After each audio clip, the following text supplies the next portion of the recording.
विनाश के 3 स्तंभ, जर, जोरू और जमीन। मनुष्य सृष्टि का सबसे बुद्धिमान प्राणी माना गया है, परंतु जब उसकी बुद्धि पर लालच, अहंकार और आसक्ति का आवरण चढ़ जाता है, तब वही बुद्धि विनाश का कारण बन जाती है। इतिहास इसका साक्षी है कि संसार के अधिकांश युद्ध, कलह और खून खराबे की जड़ में 3 ही कारण रहे हैं। जब प्रेम और सत्ता का संग्राम होता है, तब इतिहास के पृष्ठ लाल हो जाते हैं। धर्म, नीति और राजनीति के इस भूमि पर राजा का हृदय भी रणभूमि बन जाता है। इस कथा में एक पिता का त्याग, 2 माताओं का प्रेम, 2 राजकुमारों का भाग्य और एक राज्य का धर्म छिपा है। यही कथा है राज सिंहासन के धर्म संग्राम की। कौशल राज्य अपने स्वर्ण काल में था। महाराज पुष्य के पुत्र राजा ध्रुव संधि धर्मात्मा, प्रजावत्सल और वीरता के प्रतिमान थे। उनकी 2 रानियां थीं। रानी मनोरमा बड़ी रानी, गंभीर, संयमी और धर्मपरायण। रानी लीलावती छोटी रानी, चंचल, सुंदर और महत्वाकांक्षी। दोनों रानियां गर्भवती थीं। भाग्य की रेखाएं भी मानो एक ही समय पर लिखी जा रही थीं, परंतु परिणाम भिन्न थे। पहले बड़ी रानी ने पुत्र को जन्म दिया, जिसका नाम हुआ राजकुमार सुदर्शन। 1 माह पश्चात छोटी रानी ने भी पुत्र को जन्म दिया, जिसका नाम हुआ राजकुमार शत्रुजित। सुदर्शन की आंखों में शांत गंगा का प्रवाह था, तो शत्रुजित की दृष्टि में अग्नि की चमक। एक में धर्म का तेज, दूसरे में राजसत्ता का गर्व। एक दिन सूचना आई कि वन में एक आदमखोर सिंह ने प्रजा पर कहर बरपा रखा है। राजा ध्रुव संधि बोले, जब तक प्रजा भय में है, राजा को चैन नहीं मिल सकता। यदि मैं स्वयं नहीं जाऊंगा तो धर्म अपूर्ण रहेगा। वे सेना लेकर निकले। वन में सिंह से भयंकर युद्ध हुआ। सिंह का वध हुआ, लेकिन राजा स्वयं भी गंभीर रूप से घायल हो गए। मरते समय उन्होंने कहा, धर्म और न्याय की ज्योति कभी न बुझने देना। मेरे पुत्रों को सत्य के मार्ग पर रखना। राजा वीरेंद्र देव स्वर्ग सिधार गए। राजमहल में शोक छा गया। दोनों रानियां विधवा हो गईं। दोनों राजकुमार अभी बाल्यावस्था में थे। राजसभा में मंत्रियों और पुरोहितों ने निर्णय लिया कि जब तक बड़े राजकुमार वयस्क न हो, तब तक राज्य का संचालन राज परिषद करेगी और भविष्य के राजा सुदर्शन बनेंगे। परंतु तभी महल के द्वारों पर तूफान आया। छोटी रानी लीलावती के पिता राजा युद्धजित अपनी विशाल सेना लेकर पहुंचे। दूसरी तरफ मनोरमा के पिता वीरसेन भी अपनी पुत्री और नाती के अधिकारों की रक्षा करने के लिए पहुंचे। राजा युद्धजित ने गर्जना की, मेरी पुत्री का पुत्र शत्रुजित ही इस राज्य का सच्चा उत्तराधिकारी है। सिंहासन का अधिकार उसी का है। राज्य के धर्म रक्षक गुरु वशिष्ठ ने विरोध किया। जब तक बड़ा राजकुमार जीवित है, छोटा राजकुमार उत्तराधिकारी नहीं हो सकता। किंतु राजा युद्धजित ने उनकी बात नहीं मानी। मनोरमा के पिता और लीलावती के पिता आमने सामने हो गए। युद्ध छिड़ा, रिश्तों और रक्त का युद्ध।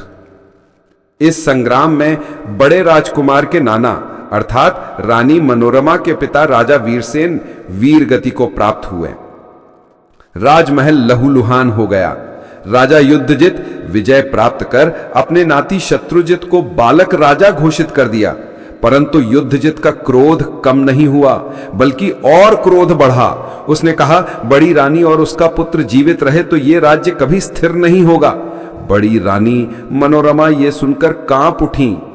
उसी रात वफादार राजभक्त मंत्री विदल ने उनसे कहा, महारानी, धर्म का दीप मत बुझने दीजिए। आपके पुत्र में इस राज्य का भविष्य है। मेरे साथ चलिए। वन में एक महर्षि हैं, वे सुदर्शन की रक्षा करेंगे। अर्धरात्रि में आंधी और वर्षा के बीच रानी मनोरमा ने अपने पुत्र सुदर्शन को गोद में उठाया। मंदिर में जाकर मां भगवती और राजा ध्रुव संधि की मूर्ति के चरणों में प्रणाम किया और बोली, प्रभु, मैं आपके वचन निभाऊंगी। ये बालक आपका धर्म आगे बढ़ाएगा। फिर मंत्री विदल्य के साथ वे राज्य छोड़कर वन की ओर चली गईं। कई दिनों की कठिन यात्रा के बाद वे एक तपस्वी ऋषि के आश्रम पहुंची। ऋषि भारद्वाज।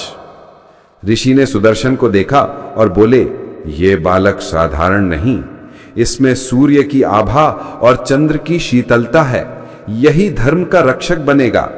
मुनि भारद्वाज ने दोनों को अपने आश्रम में आश्रय दिया। रानी ने भक्ति और त्याग का जीवन अपनाया और सुदर्शन ने वहीं से जीवन का सबसे बड़ा पाठ सीखा। राजा वो नहीं जो शासन करे, राजा वो है जो स्वयं पर विजय प्राप्त करे। कौशल राज्य अब युद्धजित और शत्रुजित के नियंत्रण में था। महल में सत्ता थी, परंतु धर्म वन में चला गया था और प्रजा विवश थी। समय ने तय किया कि एक दिन यह धर्म फिर लौटेगा और न्याय का सूर्योदय होगा। धर्म जब वन में शरण लेता है तब वो नष्ट नहीं होता, वो तप की आग में कुंदन बनकर जीवित रहता है। वन में शरण लिए बालक सुदर्शन अब न केवल एक शरणार्थी है, बल्कि एक आने वाले धर्मराज्य का बीज है। ऋषि का आश्रम अब उसका विद्यालय बन चुका है और समय उसका गुरु। मुनि भारद्वाज का आश्रम पर्वतों के बीच नदी के किनारे बसा हुआ था। वहां प्रकृति स्वयं गुरु थी। सूर्य से अनुशासन, गंगा से शुद्धता, अग्नि से तेज और वायु से गति का पाठ सिखाती थी। प्रातः काल सुदर्शन अपने दिन का आरंभ गुरु की वंदना से करता। वो सीखता, राजा वो नहीं जो राज्य जीते, राजा वो है जो इंद्रियों पर विजय पाए। मुनि भारद्वाज उसे शास्त्र और अस्त्र दोनों का ज्ञान देते। एक ओर वेद, नीति, धर्मशास्त्र की शिक्षा, तो दूसरी ओर धनुर्विद्या, तलवार चलाना, अश्वारोहण और ध्यान योग। दिन में शास्त्र, रात में साधना, यही उसका जीवन बन गया। उधर कौशल राज्य में अब भी राजा युद्धजित शासन कर रहा था, परंतु उसके मन में भय था कि बड़ा राजकुमार यदि जीवित हुआ तो उसके नाते शत्रुजित का शासन खतरे में पड़ जाएगा। एक दिन उसके गुप्तचर ने कहा, महाराज, सुदर्शन जीवित है और वो मुनि भारद्वाज के आश्रम में शिक्षा ले रहा है। विराटक के क्रोध की अग्नि भड़क उठी। उस बालक को जीवित रहने का अधिकार नहीं, वो मेरे नाती का भाग्य निगल लेगा। उसने गुप्त रूप से कुछ सैनिकों को आदेश दिया, वन में जाकर उस बालक को समाप्त कर दो। रात का समय था। आश्रम में केवल मंत्रोच्चारण और अग्निहोत्र की ज्योति थी। अचानक अंधेरे से सैनिकों ने हमला किया। सुदर्शन जाग गया, धनुष उठा लिया, परंतु मुनि भारद्वाज ने हाथ उठाया और बोले, धर्म की रक्षा में हिंसा तभी उचित है जब वो अंतिम उपाय हो। उन्होंने अपनी जटाएं खोली और अग्नि से तेज उनके नेत्रों से निकली एक दिव्य ज्योति। उस ज्योति ने सैनिकों को घेर कर जलाया नहीं, बल्कि अंधा कर दिया। उन्हें अपने पाप का भान हुआ। तभी स्वयं राजा युद्धजित भी वहां पहुंचा। ऋषि ने गंभीर स्वर में कहा, युद्धजित, ये बालक तेरे नाती का शत्रु नहीं, बल्कि भविष्य का धर्म स्थापक है।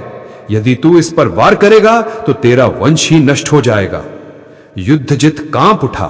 उसके भीतर मुनि भारद्वाज से युद्ध करने की क्षमता नहीं थी, इसलिए कुछ देर सोचकर वो शांत हुआ और मुनि भारद्वाज के चरणों में गिर पड़ा और बोला, ऋषिवर, मुझे क्षमा करें। मुनि भारद्वाज बोले, अब लौट जा और अपने हृदय में धर्म का दीप जलाना सीख। युद्धजित आंखों में शर्मिंदगी के भाव लिए हुए वहां से लौट गया। वर्ष बीत गए। वन का बालक अब तेजस्वी युवा बन चुका था, लंबा, दृढ़ और ज्ञान से प्रकाशित।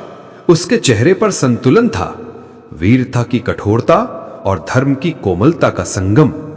मुनि भारद्वाज ने सुदर्शन से कहा, अब समय आ गया है कि तुम इस वन से बाहर निकलकर अपने कर्म का आरंभ करो। एक दिन सुदर्शन पास के नगर की सीमा में पुष्प वाटिका में गया, जहां पुष्पों की सुगंध वायु में भरी थी। वहां उसकी भेंट एक सुंदर युवती से हुई। वो थी राजकुमारी शशिकला, काशी के राजा सुबाहु की राजकन्या। दोनों की दृष्टि मिली, कानों में वीणा के स्वर जैसे बज उठे। संवाद कम, भाव अधिक बोले। राजकुमारी बोली, आप कौन हैं? ऐसा तेज आपके मुख पर है जैसे सूर्य उतर आया हो। सुदर्शन ने नम्रता से कहा, मैं एक ऋषि का शिष्य हूं, धर्म का पथिक। और उसी क्षण नियति ने उनके हृदयों को जोड़ दिया। मुनि भारद्वाज ने सुदर्शन से कहा, प्रेम तभी तक पवित्र है जब तक उसमें स्वार्थ ना हो। यदि तेरा प्रेम सत्य है तो देवी भगवती तुझे अपना आशीर्वाद देंगी। सुदर्शन ने एकांत में मां भगवती की उपासना करना आरंभ कर दिया। वो दिन रात वाग्बीज मंत्र का जाप करता रहा।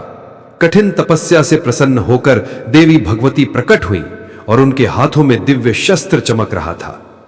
उन्होंने कहा, पुत्र सुदर्शन, ये दिव्यास्त्र तेरे धर्मयुद्ध में तेरा सहायक होगा। तेरे हृदय में जो प्रेम है वो भी एक तप है। सुदर्शन ने विनम्र होकर वो अस्त्र ग्रहण किया। उसी रात्रि राजकुमारी शशिकला ने एक अद्भुत स्वप्न देखा। देवी भगवती प्रकट हुई और बोली, हे शशिकले, जिसका हृदय धर्म से भरा है वही तेरा जीवन साथी है। सुदर्शन ही तेरा भाग्य है, वही तेरा जीवन साथी है। जागने पर राजकुमारी का मन श्रद्धा से और प्रेम से भर गया। उसने अपनी माता को सब बताया। परंतु जब राजकुमारी ने अपने पिता राजा सुबाहु को सुदर्शन के विषय में बताया तो वे क्रोधित हो उठे। एक वनवासी, एक तपस्वी मेरा दामाद बने, यह असंभव है। उसका राज्य छिन चुका है, इसीलिए उसका विचार त्याग दो। उन्होंने जल्द ही घोषणा कर दी, राजकुमारी का स्वयंवर होगा। केवल राजकुमारों और राजाओं को आमंत्रण दिया जाएगा। राजकुमारी के हृदय में वेदना उठी, परंतु उसने देवी की वाणी को नहीं भुलाया। उसे मां भगवती पर पूर्ण विश्वास था। स्वयंवर के दिन नजदीक थे। राजकुमारी ने अपने विश्वस्त ब्राह्मण को बुलाया और कहा, इस पत्र को मुनि भारद्वाज के आश्रम में पहुंचा देना। केवल सुदर्शन को ही देना और किसी को ज्ञात ना होने देना। पत्र में लिखा था, प्रिय सुदर्शन, स्वयंवर के नाम पर मेरा जीवन दांव पर है। यदि तुम्हारा प्रेम सत्य है तो देवी की कृपा से जरूर आना। मुझे तुम्हारी ही प्रतीक्षा है। ब्राह्मण वन की ओर चल पड़ा और भाग्य की कथा अगले अध्याय की ओर मुड़ गई। समय का चक्र फिर अपनी गति से घूमने लगा था। वन की निस्तब्धता में तप और शांति की अग्नि में जो बालक पला था, अब वो युवराज बन चुका था, जिसकी नियति स्वयं देवी भगवती ने रची थी। सुदर्शन धर्म का वो पुत्र जो न केवल राज्य का उत्तराधिकारी था बल्कि सत्य और न्याय का रक्षक भी। किंतु नियति का खेल आरंभ हो चुका था। प्रेम, विश्वास और युद्ध, तीनों की आंधी एक साथ उठने वाली थी। ऋषि के आश्रम में भोर का समय था। सूर्य की पहली किरणें तुलसी के पत्तों पर चमक रही थी। तभी एक वृद्ध ब्राह्मण थका हुआ पहुंचा। उसके हाथ में एक पत्र था जिस पर देवी का चिन्ह बना था। सुदर्शन ने पत्र खोला। शशिकला का स्वयंवर घोषित हुआ है, किंतु तुम्हारे बिना वो अधूरा है। राजकुमार की आंखों में दृढ़ निश्चय की ज्वाला चमकी। मां के चरणों में झुकते हुए बोले, माता, यही समय है जब मुझे अपने धर्म और प्रेम दोनों की रक्षा करनी है। रानी मनोरमा का हृदय कांप उठा। पुत्र, तू अकेला है, वहां शत्रुजित भी होगा और उसका नाना युद्ध जित भी, वही जिसने तुम्हारे नाना की हत्या की थी। उनके पास सेना है, कपट है और तू अकेला। सुदर्शन ने शांत स्वर में कहा, माता, मैं अकेला नहीं हूं, मेरे साथ मां भगवती हैं। किंतु मां का हृदय आश्वस्त नहीं हुआ। आंसू छलकते हुए बोले, तू मेरा सर्वस्व है, मैं तुझे मरने नहीं दूंगी। मां पुत्र को लेकर मुनि भरद्वाज के पास पहुंची। उनसे विनती की, गुरुदेव, मेरे पुत्र को रोको। मुनि भारद्वाज मुस्कुराए। उनकी दृष्टि दूर आकाश में थी और बोले, रानी, अब समय आ गया है कि धर्म का बीज अंकुरित हो। तुम्हारा पुत्र केवल राजा नहीं, युग का नियंता होगा। मां भगवती की इच्छा इसी में है। मां ने विनम्रता से कहा, तब मैं भी उसके साथ चलूंगी। मां के आशीर्वाद से बढ़कर कोई सुरक्षा नहीं। मुनि ने आशीर्वाद दिया, जाओ और याद रखना, जहां धर्म है वहां विजय निश्चित है। मां और पुत्र दोनों बैलगाड़ी में बैठकर वन से निकले। पीछे रह गया आश्रम, तुलसी की सुगंध, और साथ में था ऋषि का आशीर्वाद और मां भगवती की कृपा। आगे फैला था धूल और नियति का मार्ग। पथरीली राहों पर चलते हुए सुदर्शन ने अपनी माता से कहा, माता, ये यात्रा केवल राजकुमारी के लिए नहीं बल्कि उस न्याय के लिए है जो खो गया था। मां की आंखों से गर्व के आंसू बह निकले। उधर राजधानी में उत्सव का माहौल था। महल फूलों से सजा था, नगारे बज रहे थे। दूर दूर से राजा महाराजा अपने शौर्य और वैभव का प्रदर्शन कर रहे थे। सुनहरी मंच पर बैठी थी राजकुमारी शशिकला, जैसे पूर्णिमा की चांदनी धरती पर उतर आई हो। राजाओं की आंखों में लोभ, लालच और दंभ झलक रहा था। शत्रुजित भी अपने नाना युद्धजित के साथ उपस्थित था। राजकुमारी को देखते ही उसके मन में वासना की आग भड़क उठी। उसने धीरे से कहा, यह कन्या मेरी होगी, चाहे प्रेम से या बल से। जब सुदर्शन नगर में प्रवेश करते हैं तो जनता में फुसफुसाहट फैलती है। ये वही है, मृत राजा ध्रुव संधि का पुत्र। महल में खबर पहुंची। राजकुमारी के पिता चिंतित हो उठे। यदि सबको पता चला कि यह प्रेम पूर्वक बुलाया गया है तो अन्य राजा इसे अपना अपमान समझेंगे। राजकुमारी ने शांत स्वर में कहा, पिताश्री, ये भगवती की इच्छा है। जब देवी ने उसे चुना है तो मनुष्य का विरोध व्यर्थ है। राजा ने भारी मन से सहमति दी, पर बोले, उसकी सुरक्षा की चिंता मुझे सताती है। जब शत्रुजित को यह समाचार मिला, वो क्रोध से जल उठा।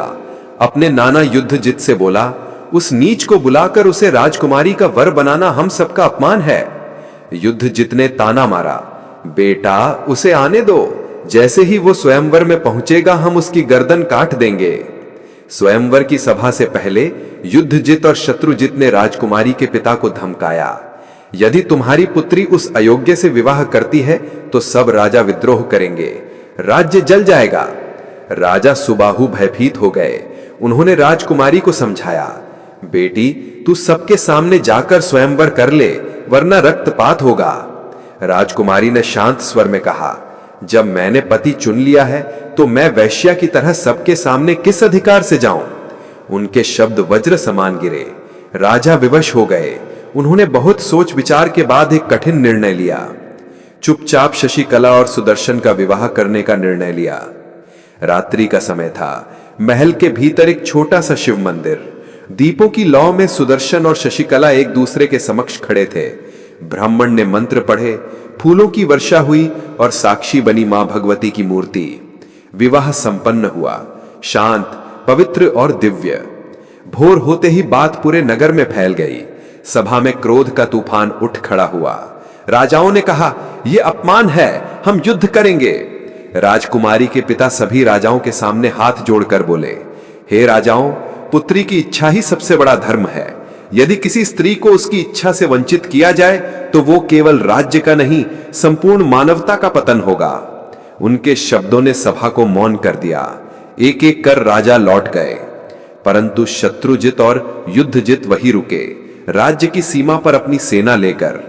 शत्रुजित ने कहा, जैसे ही वो सुदर्शन इस राज्य से राजकुमारी शशिकला को लेकर निकलेगा, मैं उसे मार डालूंगा और राजकुमारी मेरी होगी। लेकिन उधर सुदर्शन शांत था। उसने मां से कहा, माता भय मत करो, जहां भगवती की कृपा है वहां शत्रु का अस्तित्व नहीं। वो घोड़े पर सवार हुआ और आकाश में गर्जना हुई, जैसे स्वयं देवी ने संकेत दिया हो। धर्म अब जाग चुका है। संध्या का रंग रक्तिम था और धरती पर युद्ध की गंध फैल रही थी। एक और प्रेम, दूसरी ओर अधर्म, एक और सत्य का दीप, दूसरी ओर लोभ की अंधेरी। सुदर्शन और शशिकला की कहानी अब धर्म युद्ध की ओर बढ़ चली थी। समय का चक्र अब इस कथा के अंतिम चरण पर पहुंच चुका था। जो युद्ध अन्याय से आरंभ हुआ था, अब धर्म के हाथों समाप्त होना था। सुदर्शन, जिसे मां भगवती ने जन्म से ही चुना था, जो अब न केवल एक पुत्र या प्रेमी था, बल्कि अब वो धर्म का प्रतिनिधि भी बन चुका था। राजमहल में भोर का समय था। आंगन में दीपक जल रहे थे। हवाओं में चंदन की सुगंध थी। राजा ने अपनी पुत्री और दामाद को सामने बुलाया। उनकी आंखों में गर्व और चिंता दोनों के भाव थे। पुत्री, राजा ने कहा, यह विवाह देवी की कृपा से हुआ है, पर सीमा पर शत्रुजित का पड़ाव है। मुझे भय है कि वह युद्ध करेगा। सुदर्शन ने शांत स्वर में कहा, महाराज, जो कुछ हुआ है वो मां भगवती की इच्छा से ही हुआ है। उनकी कृपा से हमें कोई हानि नहीं हो सकती। राजा ने धीरे से पुत्री का माथा चूमा और अश्रु भरी आंखों से बोले, जाओ पुत्री, अब तुम्हारा घर वही है जहां धर्म है। फिर सुदर्शन के कंधे पर हाथ रखकर बोले, पुत्र, अब तुम केवल मेरी बेटी के पति नहीं, अब हमारे राज्य के भी भविष्य हो। मां भगवती तुम्हारी रक्षा करे। बहुमूल्य रथ पर राजकुमार सुदर्शन आगे बैठे, पीछे माता मनोरमा और पत्नी शशिकला। राजा ने उनकी सुरक्षा के लिए अपनी सेना भी साथ भेजी। सूर्य आकाश में उग चुका था और रथ की घंटियां धर्म गीत गा रही थीं। प्रजा मार्ग के दोनों ओर खड़ी होकर जय घोष कर रही थी, जय युवराज सुदर्शन, जय धर्मराज। जैसे ही रथ राज्य की सीमा पर पहुंचा, अचानक नगाड़े गूंज उठे, धूम के बादल उठे और सामने शत्रुजित अपनी विशाल सेना के साथ प्रकट हुआ। उसके पीछे उसका नाना युद्धजित खड़ा था, आंखों में द्वेष की ज्वाला। युद्धजित ने गर्जना की, अब कहां है तेरी भगवती की कृपा सुदर्शन? सुदर्शन ने शांत दृष्टि से आकाश की ओर देखा, मंत्रोच्चार किया, या देवी सर्वभूतेषु शक्ति रूपेण संस्थिता। फिर अपनी तलवार उठाई और युद्ध आरंभ हो गया। दोनों ओर से अस्त्र शस्त्रों की वर्षा होने लगी। आकाश में तीरों की रेखाएं चमक रही थीं। घोड़े, रथ और सैनिकों की गर्जना गूंज रही थी। सुदर्शन दिव्यास्त्रों का प्रयोग कर रहा था, अग्न्यास्त्र, वायुवास्त्र, वरुणास्त्र। हर बार उसकी आंखों में मां का ध्यान था। वह गर्जना करता, जय मां भगवती दुर्गे, धर्म की विजय हो। शत्रुजित ने व्यंग से कहा, कौन सी देवी तेरी रक्षा करेगी अब? सुदर्शन ने अपनी तलवार भूमि में गाड़ दी, दोनों हाथ जोड़कर कहा, मां, यदि मेरा यह युद्ध धर्म के लिए है तो प्रकट हो जाइए, मेरी सहायता कीजिए। क्षण भर में आकाश कांप उठा। वीरानी के बीच दिव्य प्रकाश फैल गया। घने बादलों के बीच से स्वर्णिम तेज प्रकट हुआ और वहां मां दुर्गा सह पर आरूढ़ हुई। उनकी आंखों में अग्नि थी, हाथों में अस्त्र चमक रहे थे और वाणी में गर्जना, जहां धर्म है वहीं मैं हूं। मां दुर्गा ने सिंह पर सवार होकर युद्ध भूमि में प्रवेश किया। उनके अस्त्रों से अग्नि ज्वालाएं भड़क उठी। शत्रुजित और युद्धजित भयभीत होकर चिल्लाए, यह कौन स्त्री है जिसने हमारी सेना को क्षण भर में ही नष्ट कर दिया? अधर्म की पट्टी ने उनकी दृष्टि ढक रखी थी। वे देवी को पहचान न सके। उन्होंने अपने अस्त्र चलाए, पर देवी के चरणों के पास आते ही वे भस्म हो गए। एक क्षण में आकाश में गर्जना गूंजी, अधर्म विनश्यति। और फिर शत्रुजित, युद्धजित और उनकी सेना भस्म हो गई, जैसे कभी अस्तित्व में ही न रही हो। युद्ध भूमि में शांति छा गई। केवल वातावरण में गूंज रहा था, जय भवानी। सुदर्शन, माता मनोरमा और शशिकला तीनों भूमि पर नतमस्तक हुए।